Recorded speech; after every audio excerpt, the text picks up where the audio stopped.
Bonsoir. Jean-Louis Gasset est, depuis le vendredi 20 mai dernier, le nouvel entraîneur des éléphants de Côte d'Ivoire. Qui est-il?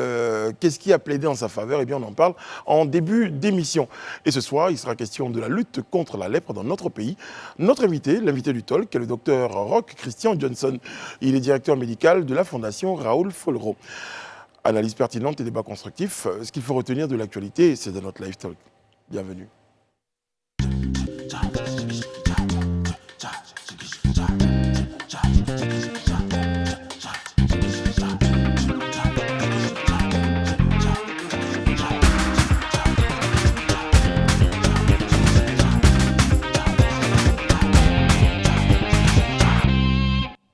Oyez, nous sommes lundi et nous sommes très heureux d'être en votre compagnie.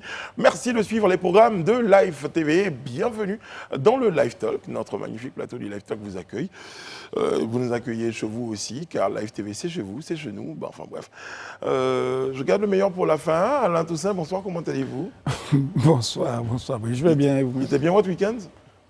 Mitigé. Ouais. Mitigé. Vous finalisiez la COP? Entre autres, mais j'ai eu un deuil dans ma famille et puis bon, voilà, c'était un peu... Bon courage à vous. Élisée Poloubeu, c'était beaucoup plus festif. Non. Oui, un peu quand même. Ah, même si c'était pas Abidjan. J'ai quelques secrets. Voilà. Oui, c'est vrai, c'était un peu festif, pardon. Tu vois, je perds les mots. C'était un peu festif. Mais c'était à l'intérieur du pays, dans le pays profond. Ouais. Voilà, avec l'air beaucoup plus... Allez, arrêtez. Pur. L'air beaucoup plus pur, moins pollué qu'à Abidjan, en tout cas. Il y a moins de groupes électrogènes là-bas. C'était bien, en tout cas. Alain Toussaint. Non, mais j'ai rien dit. Très bien. Madame Bleu. Brice-Alain. Ah, c'est bien, j'aime bien. Même la réalisation est complice. Madame Bleu est Elle est en bleu. Comment allez-vous? Très bien, très bien. Vous voyez la vie en bleu, c'est le cas de le dire. Je n'ai pas le choix que de voir la vie en bleu. Toujours. Bien votre week-end aussi? Ça va. Un peu mal. Petite visite. Mais ça va. Ouais, petite visite sortie, chez le docteur. Ouais, mais ça va aller, ça va. Mais ça va. Très bien, vous avez un maillot aussi également, donc on sait que vous préparez une grande il y a une finale ce samedi, ça va être intense. À la Madrid. Vive Liverpool. Et justement, puisqu'on parle de football ailleurs, on va parler de football ici, parce que il y a des choses à dire sur notre football et surtout sur l'entraîneur des éléphants de Côte d'Ivoire. Le nouvel entraîneur, c'est de notre petit débat.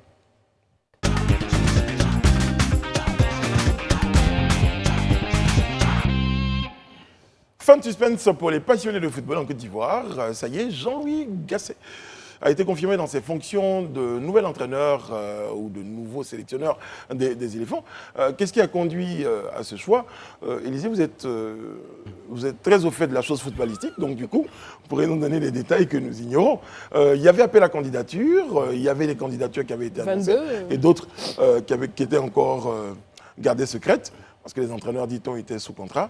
Et Abemous, entraîneur. Je viens de créer l'expression. Nous avons notre entraîneur. C'est ça. Le nouveau sélectionneur des éléphants de Côte d'Ivoire s'appelle Jean-Louis Gasset. C'est vrai, il faisait partie du trio, selon les indiscrétions qui avaient fuité. Il faisait partie du trio qui avait été retenu pour la finale. Je voudrais bien savoir qui fait fuiter tout ça. Finalement, c'est lui qui a été retenu par l'équipe dirigeante, par la direction de la FIF. Selon les explications du président de la FIF, ce choix-là dit toute sa raison dans le fait que, selon lui, la liste qu'ils ont reçue, il pense qu'au regard des profils et tout ça, c'est celui qui était à même de réaliser l'ambition qu'eux, ils ont et qui se traduit avec tout le programme qu'ils ont déployé durant la campagne. Donc, ils estiment que c'est l'entraîneur qu'il fallait.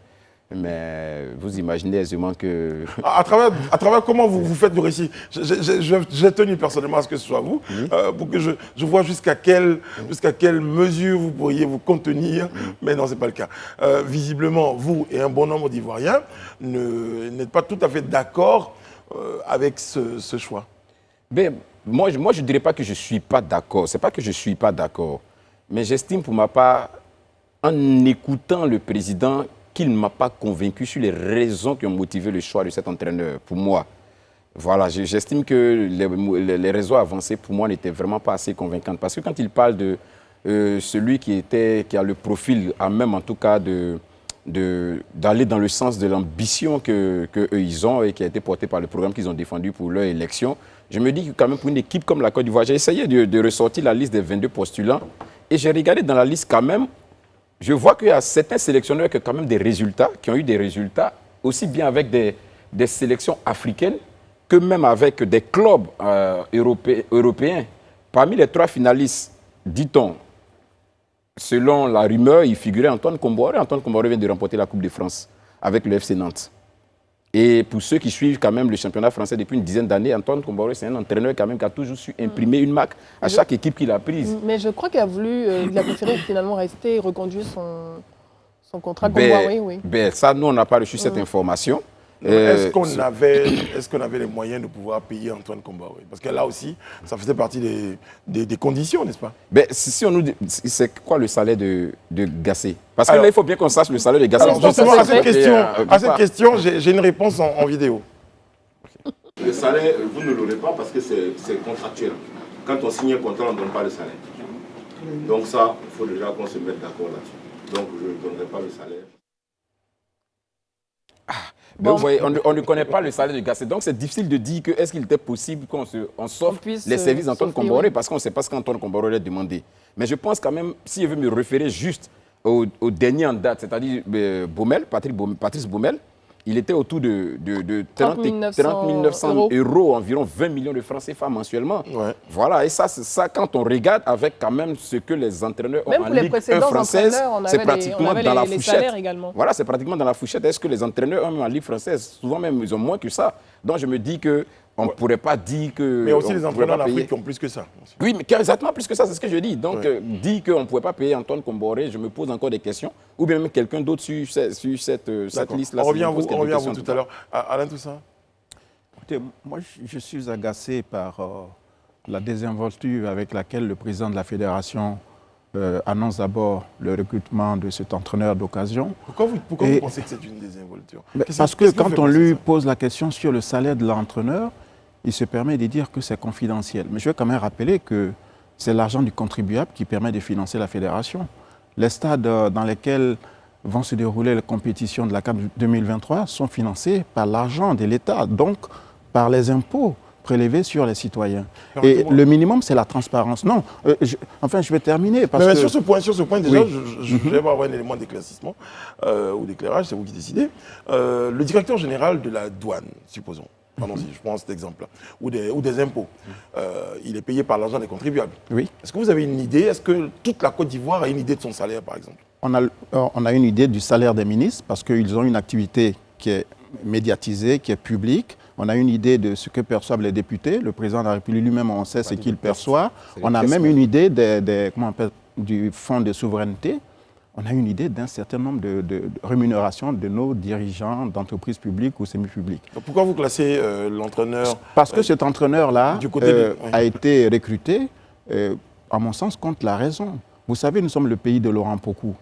Nous sommes le pays de Bizet Léon, le papa de Serge Aurier. Nous avons de grands footballeurs, dont Didier Drogba, qui ont fait carrière à l'international. C'est aussi le pays de Kolo, de Yaya, etc. Et on va nous sortir un entraîneur qui a gagné un tiers des matchs qu'il a disputés. Je pense que c'est une insulte qui est faite à la communauté des amateurs de football en Côte d'Ivoire. Parce que le danger est que cet entraîneur, quel que soit le résultat qu'il obtiendra à la CAN 2023, n'aura pas apporté de plus-value à notre football. Pourquoi vous dites ça? Parce que j'estime qu'on pouvait trouver la solution en interne. Et la démarche qui consiste depuis 60 ans, et ce n'est pas propre à la Côte d'Ivoire, de recruter des entraîneurs qu'on appelle des sorciers blancs, voilà, ça va même au-delà du sport, c'est un peu sociologique tout ça, cette conception. L'idée de dire que quand on est en face d'une situation d'échec, il faut toujours aller chercher à l'étranger, comme on dit, l'élément qui peut permettre d'arriver au succès. Moi, j'estime que c'est du gaspillage parce que là, il doit être payé quoi, 40 000, 50 000 euros, mais on pourrait prendre des entraîneurs nationaux pour assurer le même service. Là, je regarde Patrice Baumel, on va faire une petite comparaison. Patrice Baumel, il est payé environ 20 millions de francs CFA. On va dire, ouais, parce qu'il est expatrié et tout ça. Logé blanchi. Aliou Cissé, l'entraîneur du Sénégal, est autour de 15 millions. Bon, voilà. On peut dire que... Ah oui, Kanakaba Diawara également en Guinée, 11 millions de francs CFA. Voilà. On peut dire que Aliou Cissé, avec 15 millions de francs CFA, avait des résultats nettement au-dessus de ceux de Patrice Baumel. Bien sûr. Incomparable d'ailleurs. Et à la CAN qui vient de se dérouler, sur les 24 sélections, 16 avaient des entraîneurs nationaux.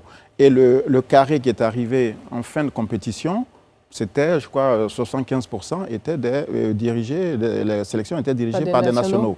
Donc, c'est dire quand même qu'on doit faire confiance. Parce que cette façon de procéder signifie clairement qu'on n'a pas confiance en nos talents locaux, alors que nous avons quand même des ressources importantes. Je ne vais pas revenir sur des noms d'entraîneurs qui ont permis de gagner la Coupe d'Afrique, je crois, il y a 30 ans. C'est cela. Voilà, Sénégal 92. Et au Martial. Bon, c'était un Japonais, c'était un Ivoirien qui était à la tête de la sélection. Voilà. Et je pense qu'on peut y arriver et on doit y arriver parce qu'une fois encore, quand on a donné naissance à des footballeurs comme Youssouf Falikou Fofana et d'autres, cela veut dire qu'on a de réels talents. Et nos entraîneurs Kolo et d'autres ont les mêmes diplômes que ceux-là. Et souvent, je crois que j'ai entendu par rapport à Kolo le fait qu'il n'ait pas lui-même participé. Mais parce qu'il savait déjà que le jeu était pipé. Soumis son intérêt. Interprétation. Soumis son intérêt à cette... spéculation. Non, je vais venir dans ton sens. Soumis son intérêt à cet appel d'offres. Mais je veux dire que lorsqu'on a une vision, qu'importe que ce profil, en tout cas le profil du type de Kolo Touré, n'ait pas présenté d'intérêt pour cet appel d'offres, on aurait pu tout simplement lui passer un coup de fil, échanger avec lui et discuter des possibilités. Comme j'aime bien prendre des exemples ce soir, Madame Bleu, vous êtes très jolie. Madame Bleu, vous êtes très jolie. Vous n'avez pas envie de participer à Miss Côte d'Ivoire. Des personnes s'en vont s'inscrire. Mais s'ils arrivent à me convaincre, je vais y participer. Kolo Touré n'a peut-être pas... Je n'ai pas encore depuis l'âge, mais je dis, s'ils arrivent à me convaincre, je vais y participer. Non, mais qu'est-ce qui vous dit qu'il n'a pas essayé de convaincre Kolo Touré, qu'il n'a pas senti... Mais dans ce cas, il aurait pu le dire. Il aurait pu le dire, ça participe aussi de la transparence d'une compétition. Non, mon Brice, moi je le dis la dernière fois ici, moi j'ai une préférence franchement pour des entraîneurs locaux. Moi c'est ma préférence. Mais j'ai aucun souci. Non, mais je reviens à cet exemple. Sur ce même plateau, vous disiez ici concernant le PPACI qui n'avait pas été convié à la le PPACI et le football, il y a un grand écart. Pouvaient se lever pour venir eux-mêmes parce qu'ils avaient l'intérêt pour le truc. Aujourd'hui, on n'appelle pas quelqu'un, vous dites, on ne l'a pas appelé, il fallait qu'on l'appelle, même s'il a montré qu'il n'était pas intéressé. Non, Brice, suivez-moi d'abord. Changez de place. Suivez-moi d'abord. Non, moi je dis que j'ai une préférence vraiment, j'ai une préférence pour l'entraîneur locaux. Parce que j'estime qu'on a beau aimer une sélection, la Séville, mais on ne peut pas l'aimer au même niveau qu'un entraîneur local, que quelqu'un qui toute sa vie a été de cette patrie. Ce n'est pas la même chose. Et qui connaît les réalités. Parce que ce n'est pas dans les mêmes proportions. Pour moi, c'est un fait. Mais au-delà même de ça, cela ne me pose aucun souci qu'on aille trouver l'appel rare, que ce soit en Asie, aux États-Unis, au Japon. Ce n'est pas mon problème. Mais pourvu que véritablement ça vaille le coup. Voilà tout mon problème. Mais aujourd'hui, est-ce que honnêtement, au regard des ambitions qu'a la Côte d'Ivoire, notamment remporter une CAN en 2023, jouer les prochaines Coupes du Monde, Jean-Louis Gasset, pour votre gouverne, en 2019, a raccroché les crampons. Il allait à la retraite. Oui. Il est revenu quelques temps après. Quand vous dites raccrocher les crampons, en tant que joueur? En tant qu'entraîneur. Il a pris sa retraite en tant qu'entraîneur. Oui. Il est revenu parce qu'on l'a fait ressortir pour venir comme pompier à Bordeaux, pour sortir Bordeaux de Lognier, mais la mission n'a même pas été accomplie. En juillet 2021, il a été viré. La mission n'a pas été accomplie. Donc, tu vois, quand on regarde tout ça, on se dit, bon, si on doit aller outre-Manche pour aller chercher, mais il faut au moins qu'on aille chercher quelqu'un qui, au regard vraiment de son parcours, nécessite que ce sacrifice soit fait. Voilà tout mon problème. En tout cas, on aille chercher un Japonais, un Vietnamien, un Soviétique, moi, j'ai aucun souci avec. Mais pourvu que celui-ci vraiment ait un vécu qui milite en sa faveur. C'est ça mon problème. La question que je me pose, c'est vraiment de comprendre réellement qu'est-ce qui a motivé le choix d'Idriss Diallo sur cet entraîneur, ce profil. Bon, j'ai lu quelque part des qualités qu'on prête à Gasset, que c'est un grand meneur d'hommes, qu'il a de grandes connaissances tactiques, que c'est un fédérateur, qu'il est capable d'emmener un effectif et qu'il est doté d'une grande expérience. Dans le propos d'Idriss Diallo, il a dit que, bon, bien sûr, au-delà de « c'est ma décision et mon choix », il a dit qu'on a besoin d'un commando, donc Jean-Louis Gasset, à la tête de nos sélections parce qu'on a la CAN à domicile. Un commando. Emers Faé, ok. Pour en tout cas les scores réalisés par Jean-Louis Gasset, je ne sais pas si c'est vraiment le leader de ce commando dont on a besoin. On le verra peut-être à l'œuvre, le 3 juin à Yamoussoukro. Le palmarès ça sera le premier test, grandeur nature. Oui. Le palmarès de cet entraîneur, quand même, je l'ai dit tout à l'heure, 252 matchs, et 86 victoires. Donc, c'est à peine 30%. Avec les mêmes équipes. Non, mais c'est l'ensemble de sa carrière, de son œuvre. Donc, je veux dire, ça n'incite pas à l'optimisme. Maintenant, si on gagne des matchs, ce n'est pas parce que l'entraîneur est bon. Moi, je pense que ceux qui jouent d'abord, ce sont les joueurs. Vous m'enlevez les mots de la bouche parce que ça va être la prochaine question. Oui. Lorsque M. Yeo Martial, avec les éléphants 82, emportait la CAN, ce n'était pas forcément l'entraîneur qui avait entraîné le Real de Madrid. Oui, mais parce que quelque part aussi, l'entraîneur, il y est pour du point de vue psychologique. Il connaît l'état d'esprit des joueurs, il connaît leur culture. C'est un meneur d'hommes. Voilà, c'est un meneur d'hommes. Mais quand vous prenez ce monsieur qui a gagné à peine 30% des matchs et qu'il a disputé avec des clubs différents, je dis franchement... Et puis, il viendra fraîchement. Voilà. Donc, je ne sais pas ses rapports avec la Côte d'Ivoire, ça sera certainement sa première fois. Les réalités locales, je veux dire, les joueurs, les réunir, surtout à ce niveau, il nous reste quelques jours, on va dire moins de quelques jours avant le 3 juin. Comment ça va se passer? Sur ta question relative au fait que est-ce que c'est l'entraîneur qui permet qu'on gagne parce qu'il y a des joueurs aussi qui ont... Mais moi, je vais dire une chose, la première responsabilité incombe à l'entraîneur. Pourquoi? Parce que c'est lui qui choisit les joueurs. C'est la sélection, lui incombe. Oui. C'est lui qui dresse la liste de son effectif. Et je pense qu'il dresse la liste, c'est parce qu'il estime que ceux-là sont à même de permettre de réaliser l'objectif qui est de gagner. Donc, sur cette base, il a une responsabilité d'abord. Deuxièmement, aujourd'hui, on sait que le métier d'entraîneur, ce n'est pas juste de poser le ballon sur le terrain et puis dire aux joueurs de jouer. Il y a tout un travail psychologique derrière pour remobiliser la troupe, pour galvaniser les troupes. C'est ce qui a fait qu'il y a certains entraîneurs dont on n'a aucune connaissance d'une carrière professionnelle footballistique vraiment des plus élevées, mais qui aujourd'hui ont une renommée internationale parce qu'ils sont arrivés à donner le discours qu'il faut, quels que soient les clubs où ils sont passés. Qu'est-ce que vous savez si... parce que Mme Bleu disait tout à l'heure, lorsqu'on évoquait les qualités de Jean-Louis Gasset, qu'il avait cette capacité d'être un meneur d'hommes. Peut-être que c'est de ça dont on a besoin en ce moment pour les éléphants. Il mène, mais peut-être pas loin, parce que quand on voit là où il a mené Bordeaux... Mais au-delà même de Bordeaux, il a été toujours dans le même cadre, il a été même l'entraîneur adjoint de l'équipe de France, avec Laurent Blanc. Laurent Blanc. Je pense que ce n'est pas à cette époque-là que la France a eu sa meilleure équipe de football, en tout cas. Parce que c'est juste après ce chapitre-là sur Didier Deschamps qu'on est en train de glaner tous ces lauriers qu'on voit après 98. Moi, je vous est très optimiste. Mais ce soir, vous m'avez l'air... Non, moi, je veux qu'on soit objectif. Comme je le dis là, moi, je n'ai pas de problème qu'il vienne du Japon, qu'il vienne de la Chine, qu'il vienne de la Corée. Ça ne m'intéresse pas. Mais mon problème là, est-ce que le vécu, c'est-à-dire son background là, milite vraiment pour qu'on puisse lui donner notre équipe nationale? Surtout qu'aujourd'hui, la sélection des éléphants ne fait pas rêver. Ça, il ne faut pas qu'on se voile aujourd'hui. Les éléphants ne font pas rêver. Donc, on a besoin de quelqu'un qui va revenir donner une arme à cette équipe-là. Le meilleur d'eux-mêmes. Voilà, justement, mais monsieur Lisée, vous qui parlez de background, vous qui avez besoin d'avoir des vécus, on a quand même eu en Côte d'Ivoire des entraîneurs qui avaient ce background, qui avaient ce vécu, et le résultat, on le connaît. C'est lequel? Alors, dites-moi, non, parce que même avec l'équipe dorée, avec l'équipe qu'on appelait l'équipe dorée de la Côte d'Ivoire, c'est peut-être vrai qu'on n'a pas soulevé un trophée. Très bien. Mais nous sommes tous unanimes à reconnaître. Je viens que cette équipe-là est restée au top niveau dans le classement mondial pendant de longues années. Ça veut dire qu'on sentait qu'il y avait une âme. Peut-être que c'est le trophée fuyait à cette équipe. Nous tous, on est d'accord. Mais cette équipe avait une âme. Mais aujourd'hui, on est un peu dans une équipe quelconque. Alors, c'est des victoires ou c'est une âme? Nous, on avait besoin d'un trophée. Si, on a besoin de victoire. Mais non, on a besoin de victoire. Mais la victoire se construit comment? On a besoin de la victoire, ça ne sort pas de nulle part. Bon. Parce qu'on a vu que en 2015, notre trophée, on le prend avec qui? On prend notre trophée avec Everina. Mais nous tous, on a vu le discours qu'Everina a tenu à nos joueurs. On a vu la haine qu'il a réussi à inculquer à nos joueurs. Qui sont allés sur le terrain, sont battus. Avant ça, vous connaissiez Hervé Renard pour savoir qu'il a le discours. Il avait remporté avec la Zambie en 2012 face à la Côte d'Ivoire. On était meilleurs que à tous les niveaux. Ils nous ont battus en finale. Avec le moral et le mental. C'est ce qui a même poussé Idriss Diallo à aller le chercher après. Alors, et on a vu ce que ça a donné par la suite. Est-ce qu'on pense aujourd'hui que les éléphants de Côte d'Ivoire ont besoin de quelqu'un qui a besoin de leur inculquer le moral plus qu'eux-mêmes qui défendent les couleurs de leur pays? C'est important pour un coach. Ce n'est pas qu'ils ne veulent pas défendre. Le discours aujourd'hui, on a une équipe du Cameroun. Mais tout le monde connaît la haine de l'équipe du Cameroun, sa combativité. Non, on a besoin d'un leader, d'un sélectionneur qui soit un leader, un meneur d'hommes tout simplement, et qui arrive à ressortir le meilleur d'eux-mêmes en faisant une équipe qui est cohérente, mais qui a de la cohésion. C'est ce qui manque à notre équipe, je pense. Il nous faut un entraîneur qui arrive à faire ça. Si on veut vous suivre, mais là, on ne sait pas si... En fait, quand on finit le débat, on ne sait pas justement... On verra bien. À la fin de la journée, on ne sait pas si la personne dont on est en train de parler ce soir, qui est Jean-Louis Gasset, peut...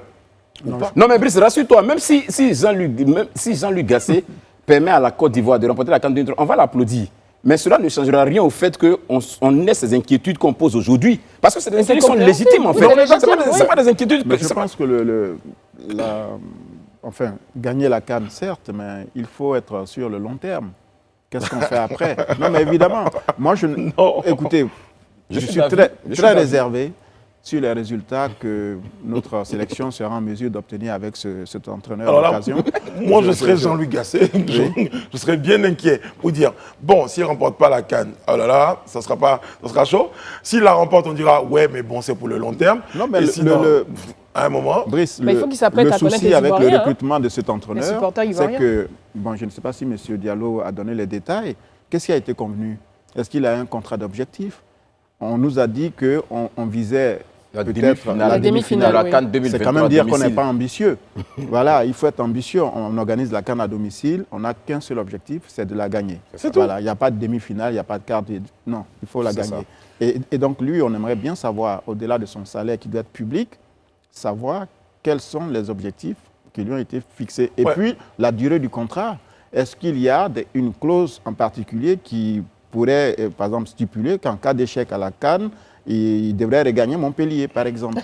Bon, ça, c'est aussi important. Voilà, parce qu'on ne va pas chaque fois gaspiller l'argent de l'État et l'énergie de la population, stresser le peuple entier avec des entraîneurs qui viennent et qui ne nous font pas rêver, qui n'apportent pas les résultats escomptés. Voilà. Donc lui, on voudrait savoir son salaire et puis savoir également s'il y a une clause libératoire en cas d'échec. Parce que dans tous les cas, il doit conduire une équipe commando. Si au premier match, commando, s'il n'a pas la forme d'un commando, ça va être difficile. Bon, voilà. Mais là, vous êtes méchant ce soir. Non, pas du tout, je suis pragmatique. Vous êtes très dur. Non, je suis pragmatique. D'accord avec lui. Non, je suis pragmatique. Commando, excusez-moi, mais quand on regarde ses faits d'armes, ça n'incite pas du tout à l'optimisme. Voilà, il a joué 256 matchs, il en a gagné à peine 86. Alors, faites le calcul. Hein? Une victoire sur 3. Il pourrait redorer son blason avec les éléphants de Côte d'Ivoire. Ah oui, de toute façon, je crois non, mais on a envie d'être optimiste. On a envie d'être optimiste. Dans tous les cas, il a été sélectionné, il a été choisi comme étant l'entraîneur de Côte d'Ivoire. Après, M. Élisée Bouloube, vous êtes un Ivoiro optimiste. J'espère que vous allez nous accompagner avec votre optimisme, parce que ça aussi, c'est important. On s'en va à une compétition où c'est toute la Côte d'Ivoire qui est représentée. Si déjà, nous, on commence à partir avec des... Mais on a le droit d'avoir des réserves tout de même. Oui, mais à un moment, on a le droit d'avoir des réserves, peut-être on le choix. Mais là, il a déjà choisi. Qu'est-ce qu'on fait? On a des réserves, on l'empêche de bosser. Non, ça il travaille dans un environnement. Il travaille dans un environnement qui n'est peut-être pas. Oui, parce que là, en ce moment, quand il entend des propos, ça et là, justement, à propos de son truc, vous imaginez que ça peut ne pas. Nous sommes le relais aussi de l'opinion des Ivoiriens. Et justement, nous devons peut-être inviter, quoi qu'on dise, l'opinion à ce moment où la personne n'a pas encore démontré son savoir-faire ou son compétence, qu'on puisse au moins l'accompagner. Non, Brice, laisse-moi te rassurer. Oui. Pour quelqu'un qui a entraîné des clubs en Ligue 1 et qui a obtenu les résultats qu'il a obtenus là, je pense que nos critiques là, c'est pas ça qui vont lui faire peur. Parce qu'il a entendu pire que ça. Quand il n'a pas pu sauver des équipes, les emmener en D2, il a certainement entendu pire que ça. Je pense plutôt que ça doit le galvaniser. Lui faire comprendre que voici l'opportunité qu'il m'est offerte à 60 et quelques ans là, où j'étais même à la retraite et que je suis revenu. Voilà l'occasion pour moi de laisser énoncer l'échiquier international. La Côte d'Ivoire est une belle offre pour moi, à moi de la saisir. Je le dis et je le répète. Au soir de juillet, du 23 juillet, je pense, 2023, si on est champion d'Afrique, on va le porter en triomphe dans tout Abidjan. Mais cela n'empêche que ce que nous sommes en train de dire aujourd'hui, là, nous puissions les mettre. C'est des craintes. Il a tout intérêt à nous donner tort ce jour-là, tout simplement. D'accord. C'est le challenge qui l'attend. Monsieur Jean-Louis Gasset, vous avez bienvenue, et on l'invite, Brico, invitez-le. Je ne pense pas qu'il ait le temps parce qu'il doit former une équipe commando. Les entraînements sont... Il rentre déjà en activité le 3 juin. Hein. Allez, arrêtez. Et c'est bientôt. C'est très très bientôt. En tout cas, toutes nos bonnes pensées accompagnent les éléphants de Côte d'Ivoire parce qu'au-delà de l'entraîneur, il y a des joueurs, il y a une nation, il y a des couleurs à défendre, il y a des couleurs à porter, les couleurs de la Côte d'Ivoire. Nous souhaitons en tout cas que ces éléphants-là puissent remporter cette canne. Non, en tant que supporter, on jouera notre rôle, ça c'est sûr. Voilà. Ils peuvent compter sur nous. Vous êtes capable de supporter que les joueurs, mais pas l'entraîneur. Il dit en tant que supporter, on jouera notre rôle. On sera là pour critiquer, mais pour soutenir aussi. Bon, nous serons vigilants. Très bien. On va tout de suite évoluer sur notre levier, entendu.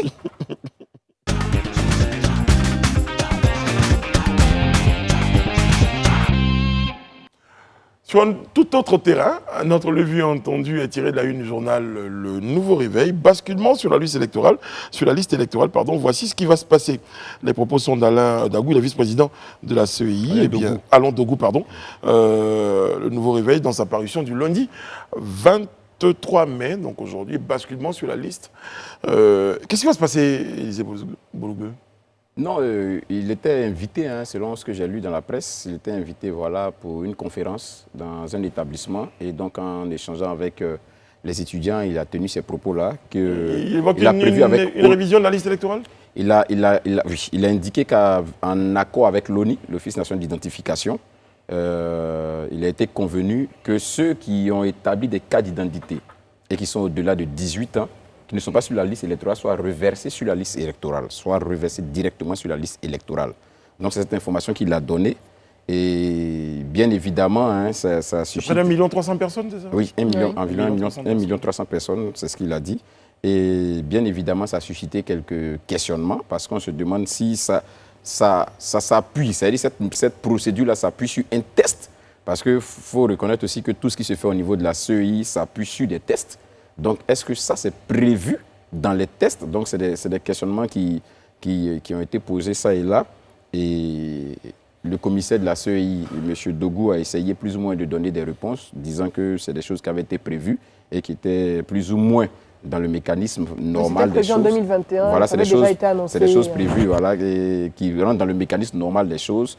Mais toujours est-il que si on veut suivre sa logique, c'est-à-dire avant les élections municipales prochaines, logiquement, c'est environ 1 300 000 personnes qui seront rajoutées à la liste électorale. Monsieur Alain Toussaint, comment vous regardez tout ça? J'allais dire, enfin, la CEI se signale, parce que le dialogue politique s'est achevé le 6 février dernier, et dans l'une des résolutions, il était prévu justement la révision de la liste électorale. C'est ça. Donc déjà, en sollicitant l'Office national d'identification pour essayer d'ajuster les personnes détentrices de cartes d'identité ayant 18 ans et plus, pour les ajouter, donc, les faire basculer sur la liste électorale, je pense que c'est ce qui devrait être même la norme. Voilà, parce qu'on a toujours un souci dans la manipulation, la gestion des fichiers d'identité dans notre pays. Maintenant, il faut, je ne sais pas, on n'a pas eu le temps de regarder si cela s'appuie sur des textes de loi existants, mais la révision de la liste électorale, elle est prévue. Le recensement électoral est prévu. Donc je pense qu'en faisant la jonction des fichiers, on peut effectivement y arriver. Et 1 300 000, c'est pas mal, mais je pense qu'on pourrait en avoir davantage en incitant les nouveaux majeurs à s'inscrire. Parce qu'il est important que le maximum de personnes soient associées au processus électoral pour éviter des contestations inutiles. Voilà, ceux qui ont plus de 18 ans, le moment venu, inscrivez-vous. N'attendez pas d'avoir la carte d'identité. En tout cas, entamez la procédure déjà pour être sur les listes électorales et pour pouvoir participer au scrutin de 2023 et 2025. Et puis c'est une manière aussi, je pense, de pallier au manque de mobilisation qu'on constate à ces périodes-là où on incite les gens, les populations à aller s'inscrire sur la liste électorale, mais où on ne constate pas forcément un grand engouement. Donc le faire de façon automatique, c'est intéressant, même s'il est important de vérifier aussi que ça s'appuie sur un texte de loi. Mais ils auront la possibilité, en tout cas, c'est majeur, et plus de pouvoir, au cas où il y a des modifications, de pouvoir changer leur lieu de vote, en fait. Donc, il y a toujours la possibilité de faire des modifications, même si on a été basculé automatiquement sur la liste électorale. Donc, c'est appréciable. Voilà, et c'est important aussi parce que... ça permet de gagner du temps. Voilà, il faut intéresser les jeunes au processus politique, parce que la finalité, c'est leur mieux-être. C'est pour eux que les aînés sont au travail. La dernière fois, on parlait du PDCI et de sa jeunesse, mais de façon générale, il est important que ces jeunes-là, qui sont parfois déçus par la classe politique parce qu'ils ne comprennent pas grand-chose à ce qui se déroule, s'impliquent fortement dans... Et c'est ce qu'on dit, c'est aux partis politiques de former leur jeunesse à la compréhension de l'exercice politique, à l'exercice de vote, parce que ça se fait dans d'autres pays, au Canada. Même dès le primaire, on apprend aux enfants... l'utilité du vote. Voilà, l'utilité du vote, en fait. Que ça ne se fasse pas pendant les périodes de joute électorale, mais que ça se fasse tout au long du cursus. C'est une culture. C'est une culture, en fait. Et donc, les partis politiques, avec des universités d'été, doivent former leur jeunesse à apprendre cette culture également. Et pareil, je pense que la CEI, qui en sent un peu un certain dynamisme, peut faire des journées portes ouvertes avec les CEI locales, auprès des jeunes au niveau des mairies, pour également faire ces formations. D'autant qu'ils ont le budget pour ça. Donc, ils ont beaucoup de budget. Oui, ils ont beaucoup d'argent. Sur cette question, en estimez qu'ils ont beaucoup de budget. Sur cette question, 1 milliard, c'est beaucoup de budget. On a vu les chiffres. Sur cette question, en tout cas, je pense qu'effectivement, hein, comme pourrait le dire Madame Bleu, je suis entièrement d'avis. La CEI fait quand même des efforts pour essayer en tout cas de rassurer les populations, d'une certaine transparence vraiment dans tout son processus. Je crois qu'il revient aussi aux partis politiques. Tu vois, dans ces moments de creux, personne ne parle de cette importance de vraiment les jeunes majeurs, les mobiliser sur la nécessité, dès que c'est ouvert, le procès est ouvert, qu'on puisse aller s'inscrire. Et on attend, quand on rentre dans le rush électoral, du coup, ça devient maintenant une suspicion générale. Tout le monde se dit non. C'est un sujet majeur. Voilà, quand on veut faire ceci, ça devient ça qu'il y a vraiment une volonté de tricherie. C'est maintenant pour moi qu'on doit commencer à sensibiliser. Parce que ce qu'on ne dit pas, c'est qu'il y a des partis politiques qui ont perdu les élections parce que leurs militants ne sont juste pas allés voter. Mais ils ne savent même pas comment bien voter. Non, même, déjà même, ils ne se sont même pas inscrits sur la liste. Donc, ils ont fini de faire la campagne, tout. Maintenant, le moment du vote, ce n'est pas sur la liste. Oui, mais parce que dans ce pays, j'ai lu, bon, je ne suis pas encore revenu, mais j'ai lu que des partis avaient lancé des appels au boycott. C'était totalement insensé.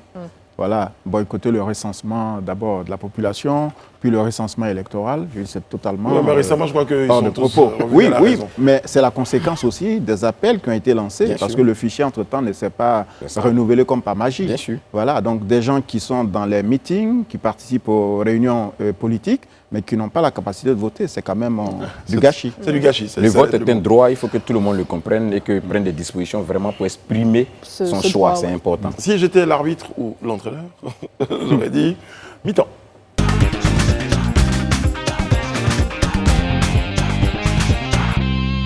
Le docteur Roch Christian Johnson est sur notre plateau. Il est le directeur médical de la Fondation Raoul Folero. Il est professeur des universités du CAMES. Bonsoir, docteur.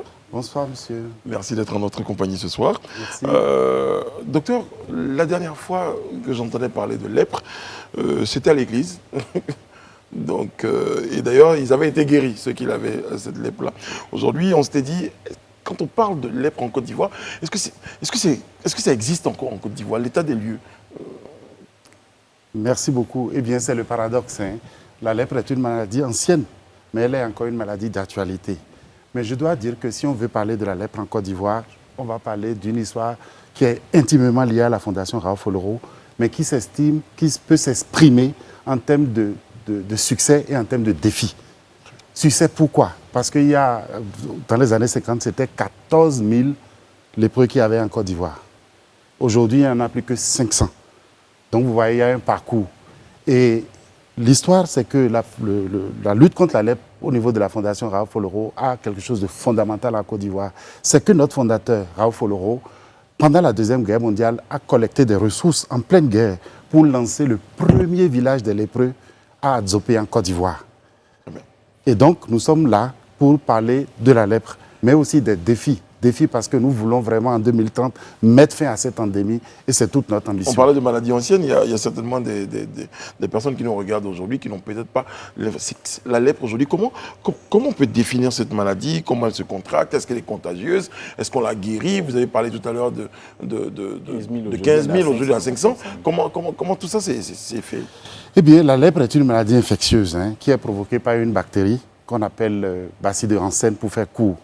Et la particularité de cette bactérie, c'est que ça atteint la peau, mais aussi les nerfs. Quand on parle de lèpre, on voit des mutilations, n'est-ce pas, au niveau du visage, des déformations. Mais la lèpre ne commence pas comme ça. La lèpre commence simplement par des taches au niveau de la peau. Et c'est lorsque les malades ne sont pas dépistés et soignés à temps que la maladie évolue vers des formes graves que nous voyons avec des mutilations. Ce que je dois dire dès maintenant, c'est que c'est un traitement efficace existe. C'est une association d'antibiotiques. Et lorsque on donne la première dose au malade, eh bien, le malade n'est plus contagieux. Donc, on a un traitement efficace. Le problème de la lèpre, c'est que nous avons ce que nous appelons la durée d'incubation, qui est la période qui s'écoule entre l'entrée de la bactérie dans l'organisme et l'apparition des premières manifestations de la maladie. Eh bien, ça fait 5 ans. Donc, ceux que nous dépistons aujourd'hui ont été contaminés il y a 5 ans. Et pourquoi nous avons de l'espoir aujourd'hui? Nous avons de l'espoir parce que nous avons un nouvel outil, c'est la chimioprophylaxie. Donc, lorsque nous allons dépister les malades, ceux qui sont malades, celles et ceux qui sont malades vont recevoir le traitement, mais les personnes qui sont exposées et qui ont déjà la bactérie dans leur organisme, eh bien, on va leur donner ce traitement et ça va briser la transmission. C'est fort de cet outil que nous avons dit l'espoir est permis. Si on mobilise les efforts, eh bien, horizon 2030, Docteur, nous allons... Docteur, moi, je vais vous poser une question. Vous avez dit tout à l'heure qu'on est passé d'environ 15 000 aujourd'hui à 500. Moi, je veux juste comprendre, vu que c'est une maladie qui est contagieuse, est-ce que les 500 sont répertoriés et isolés quelque part, de sorte qu'ils ne puissent pas contaminer les autres? Si tel est le cas, comment ils sont traités? On n'a pas besoin d'isoler les malades. En fait, le problème, c'est que dès que le malade est dépisté et il reçoit son traitement, il n'est plus contagieux. Donc le problème se passe avant le dépistage. Dès qu'il est dépisté, le traitement est gratuit. Ce traitement, dès qu'on donne la première dose, ce traitement dure 12 mois. Mais dès que je donne la première dose, le malade n'est plus contagieux. Et donc, mais voilà, il continue, le traitement continue quand le même. traitement continue parce qu'on veut détruire toutes les bactéries dans l'organisme. Il faut combien de doses? 12 doses. Ok, d'accord. Donc en fait, le traitement dure 12 mois. Le malade va prendre une forte dose d'antibiotiques et les autres jours, il va prendre une association pour toujours maintenir la pression sur la bactérie et on va répéter l'exercice 12 mois pour les formes graves et 6 mois pour les formes simples. Alors, oui. vous parlez de société zéro lèpre à l'horizon 2030. Est-ce que vous pouvez nous donner quelques points de cette stratégie visant à éradiquer la lèpre? D'abord, quand nous disons zéro lèpre, il faut bien comprendre ce que ça veut dire. De façon concrète, nous ambitionnons de réduire de 70% le nombre de nouveaux cas par rapport à la situation d'aujourd'hui. Les stratégies, nous en avons essentiellement 4 ou 5. La première stratégie, c'est ce que nous appelons le dépistage intégré des maladies de peau. Je disais tantôt qu'avant les mutilations, la lèpre commence d'abord par des taches au niveau de la peau.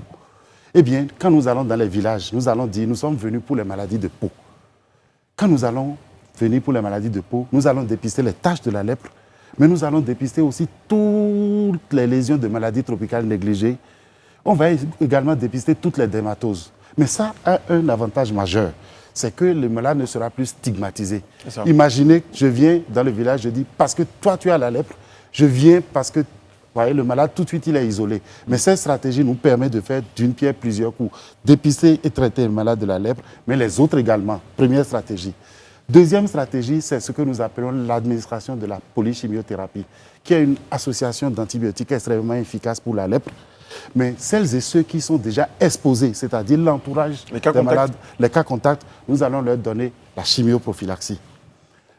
À part donc ce socle-là, nous avons malheureusement celles et ceux qui ont déjà des infirmités au niveau des yeux. Le problème, c'est ça. La lèpre, dès que le nez est atteint, nous avons des infirmités au niveau des yeux, nous avons des infirmités au niveau des mains, et nous avons des infirmités au niveau des pieds. Eh bien, au niveau des yeux, vous et moi, lorsque nous parlons, nous clignons, n'est-ce pas? Eh bien, lui, il aura une paralysie. Il ne pourra plus cligner des yeux. Eh bien, ses yeux seront exposés au traumatisme, au soleil, à la poussière, et ça va s'infecter, il va devenir aveugle. Au niveau des mains, vous et moi, nous bougeons. Lui, il aura une paralysie.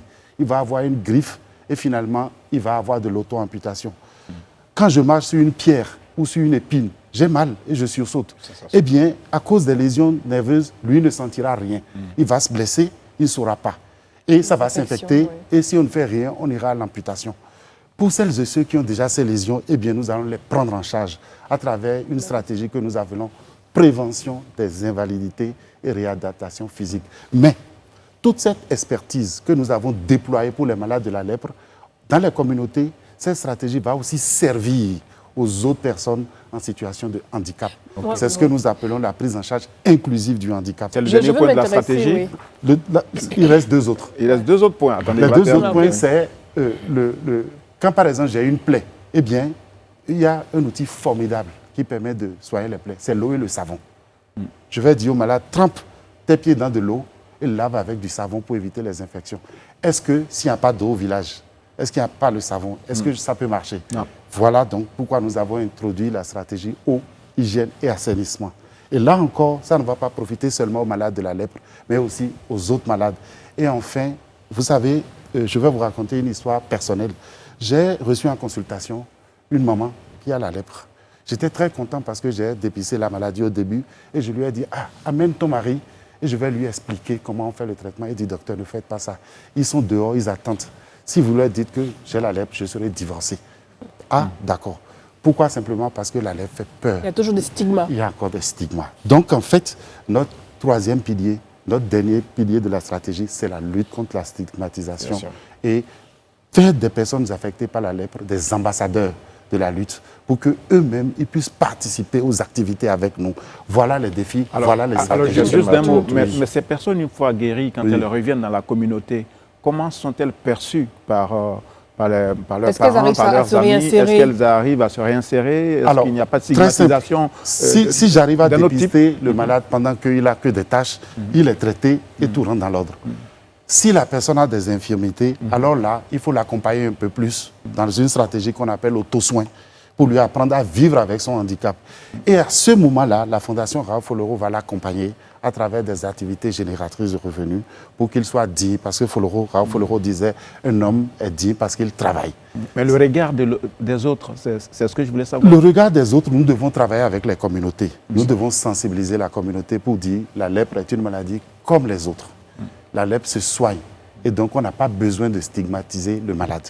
Voilà à peu près les différents volets de notre stratégie. Et quelles sont les zones en Côte d'Ivoire où on recense le plus de cas de lèpre? Eh bien, la lèpre, c'est une maladie qui est disséminée sur l'ensemble du territoire, mais tous les districts ne sont pas fortement endémiques, n'est-ce pas?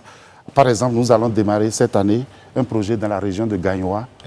Et dans cette région, nous allons déployer toute notre stratégie parce que quand on fait un parcours rétrospectif sur les 5-10 dernières années, eh bien, c'est une localité qui notifie beaucoup de cas, n'est-ce pas? Donc, il y a des zones comme ça où on a des cas. Mais d'une façon générale, nous avons aujourd'hui en Côte d'Ivoire 500 nouveaux cas de lèpre avec 25% déjà dépistés avec des infirmités irréversibles.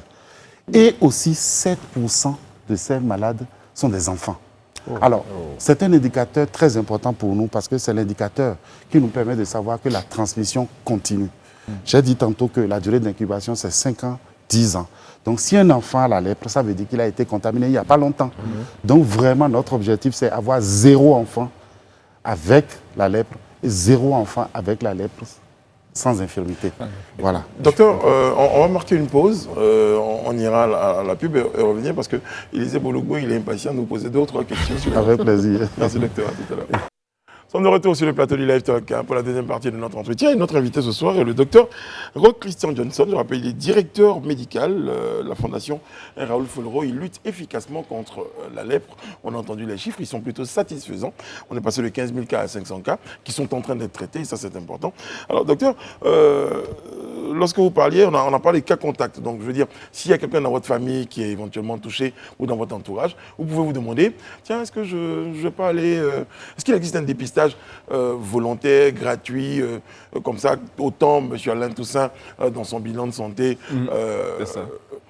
vérifie d'autres... On ne sait jamais. Voilà. Est-ce qu'il peut y avoir des dépistages neutres comme ça pour contre... Nous avons l'autodépistage. Et c'est pour ça que nous sensibilisons les communautés pour dire la lèpre, ce n'est pas des infirmités, c'est juste des taches au niveau de la peau. Et quand vous avez des taches, allez au centre de santé. Et nous avons aussi une force, c'est que les infirmiers qui sont au niveau des districts que nous appelons les infirmiers superviseurs lèpre sont très formés et très qualifiés. Donc, devant une tache, ils peuvent faire le diagnostic. Mais il y a un atout aussi qui est formidable. Le président de la Fondation Raoul Foloro, M. Oleg Ous, était en visite en Côte d'Ivoire et a eu le privilège d'être reçu en audience par le Premier ministre. Et puis quand on lui a dit qu'il y a 500 cas de lèpre, il a dit, moi je ne veux pas, mon pays est un pays émergent, je ne veux pas que la lèpre existe encore dans mon pays. Et il va présider une réunion le 2 prochain. Et le but de cette réunion, c'est de sensibiliser la communauté et de mobiliser les ressources nécessaires pour déployer la stratégie que je viens de... Docteur, avant de continuer, quand vous dites taches, est-ce que c'est plusieurs taches blanches ou une seule tache blanche suffit à donner l'alarme? Eh bien, en fait, je disais tantôt que la lèpre, la bactérie de la lèpre atteint la peau et les nerfs. En fait, le nerf a 3 fonctions, n'est-ce pas? Comme je disais, ma peau est souple. Quand je touche, je sens et je bouge. Eh bien, la première fonction qui sera touchée sera ce que nous appelons la fonction qui touche la souplesse de la peau. Et lorsque cette fonction est touchée, on aura une décoloration de la peau. Et ça va se traduire sur peau noire par une tache claire. Vous allez me dire, il y a plein de taches claires, n'est-ce pas, au niveau de la peau. C'est là qu'intervient le deuxième élément. C'est-à-dire que comme le nez est tué, cette tache sera une tache insensible. Donc l'infirmier ou le médecin, quand il vous reçoit en consultation, il va voir la tache, mais il va tester la sensibilité. Et si vous avez une tache qui est insensible, eh bien, c'est la lèpre. Sur cette base, l'Organisation mondiale de la santé nous recommande déjà de poser le diagnostic et le traitement est gratuit. Voilà. Et c'est lorsque maintenant, malheureusement, on n'arrive pas à dépister la maladie à cette étape que ça va évoluer vers des complications irréversibles que je viens de dépister. Comment ça se transmet? Je crois qu'on n'en a pas encore parlé. Bien, là encore, nous avons des choses intéressantes parce que, d'une façon générale, on a toujours dit que la transmission de la lèpre est une transmission interhumaine. C'est-à-dire qu'il y a une forme de lèpre qu'on appelle la lèpre lépromateuse, où le malade héberge dans son organisme des milliards de bactéries. Et lorsque cette personne respire, tousse, cette personne émet la bactérie et ceux qui vivent à son contact vont attraper la maladie. Ou lorsque les boutons qu'il y a au niveau de la peau, que nous appelons des lépromes, vont s'ulcérer et devenir des plaies, eh bien la personne va également libérer la bactérie dans l'environnement. Et celles et ceux qui vivent à son contact vont avoir la bactérie dans leur organisme et en fonction de leur immunité, soit des gens vont guérir parce qu'ils ont une immunité forte, mais malheureusement, une petite partie va évoluer vers la lèpre. Mais c'est ce qu'on connaissait depuis longtemps. Mais l'année dernière, nous avons fait une découverte formidable dans la forêt de Taï. On a découvert le bacille chez des chimpanzés. Encore eux? Encore eux. Dit la même chose, qui ont développé vraiment une lèpre lépromateuse typique. Et lorsque nous avons fait les tests sur la bactérie, eh bien, on est sûr que ce sont les bactéries de la lèpre, c'est le bacille de Hansen, que nous appelons Mycobacterium leprae. Est-ce qu'on peut dire que ce sont les autres? Voilà. Donc aujourd'hui, nous avons déjà réussi en Afrique à démontrer ainsi un réservoir environnemental. Ces réservoirs environnementaux existaient aux États-Unis, où, par exemple, la lèpre est transmise par des tatous. C'est établi. Mais nous venons donc de démontrer que, aussi en Afrique, on a eu le cas, ces deux chimpanzés, dans la forêt de Taï et dans une forêt en Guinée-Bissau. Ils ont été isolés. Et aujourd'hui, ce que nous voulons faire, c'est d'étudier maintenant la transmission de ces chimpanzés à l'homme. Alors, donc, vous voyez, la science évolue. Et nous pouvons dire que la lèpre est une maladie millénaire. Mais force est de constater aujourd'hui que cette maladie continue de nous défier et qu'on doit reconnaître qu'on ne connaît pas tout de cette maladie. La bonne nouvelle, c'est qu'on a des traitements, il y a des antibiotiques efficaces pour lutter contre cette maladie. Et c'est gratuit en plus.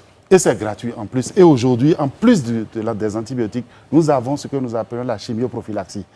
Les personnes en contact qui ont déjà la bactérie, on va leur donner ce traitement qui est une dose unique.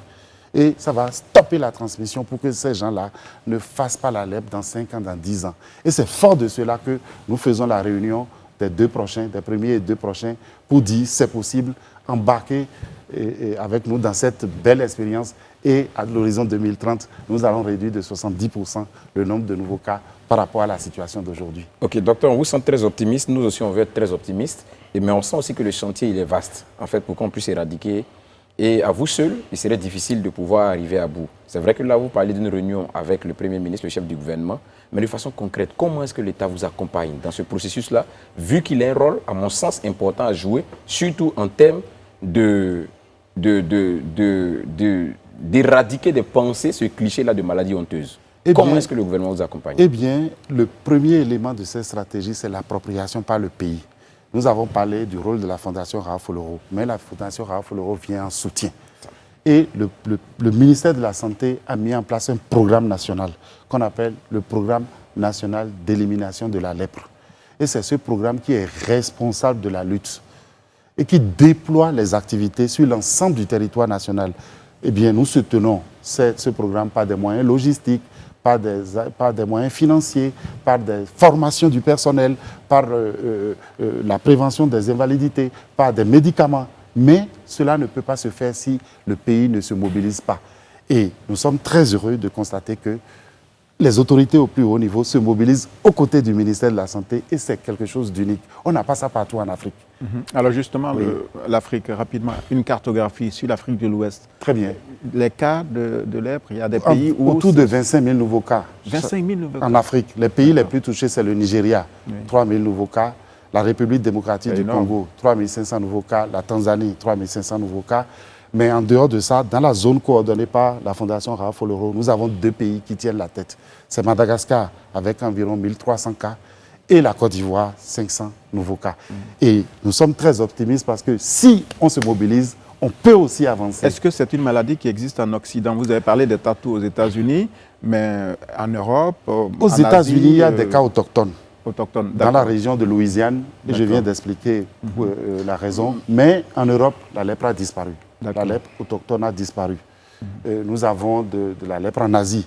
En fait, c'est l'Inde, l'Indonésie et le Brésil qui enregistrent 80% des nouveaux cas. Et nous avons 200 000 nouveaux cas au plan mondial chaque année. Alors, docteur, moi je vais faire mon scientifique, là. Tout à l'heure, vous avez cité... Ces pays que vous avez cités, incroyablement, je crois que ces pays ont un point en commun, c'est la forêt. On allait jusqu'au Brésil, et quand vous avez parlé du Brésil, vous avez parlé, contrairement par exemple à l'Europe, il n'y a pas beaucoup de forêts. Est-ce que ce n'est pas un facteur dans vos études? Est-ce qu'on a trouvé les chimpanzés? Non, ce n'est pas la forêt en fait. Si vous voyez, même quand vous allez au Brésil, les régions où on trouve la maladie, ce sont les régions les plus pauvres en Amazonie. Oui, c'est ça. Si vous allez aux Indes, la première nation de lèpre avec 120 000 nouveaux cas, c'est aussi les régions les plus pauvres.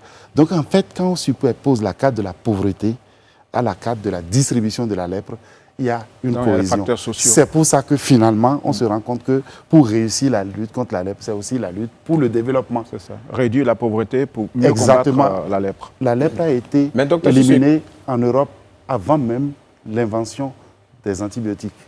Ce n'est pas le développement qu'ils ont réussi.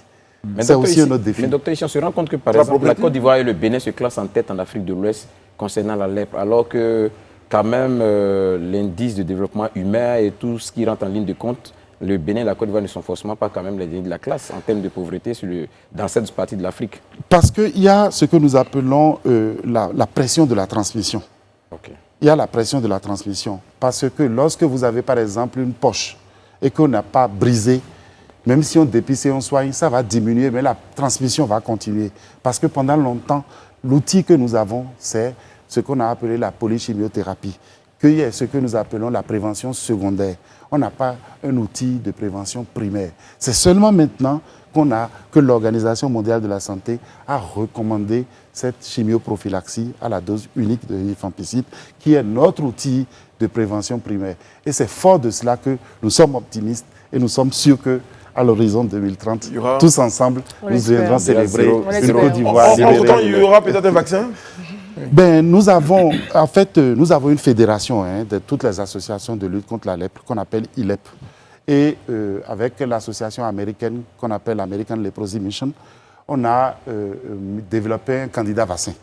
Et ce candidat vaccin est aujourd'hui en expérimentation au Brésil, justement, en phase 2. Et si ces essais devenaient concluants, eh bien, ça viendra se rajouter à l'arsenal dont nous disposons. Mais également, la Fondation Raoul Foloro finance des essais cliniques. Et ces essais cliniques, c'est pour diminuer le traitement. Voilà. Donc, toutes ces stratégies sont aussi dans le pipeline. Docteur, une dernière question, s'il vous plaît. Est-ce que c'est possible, après être guéri de la lèpre, de la recontracter à nouveau? En fait, non. On peut avoir des rechutes, mais c'est extrêmement rare. C'est extrêmement rare.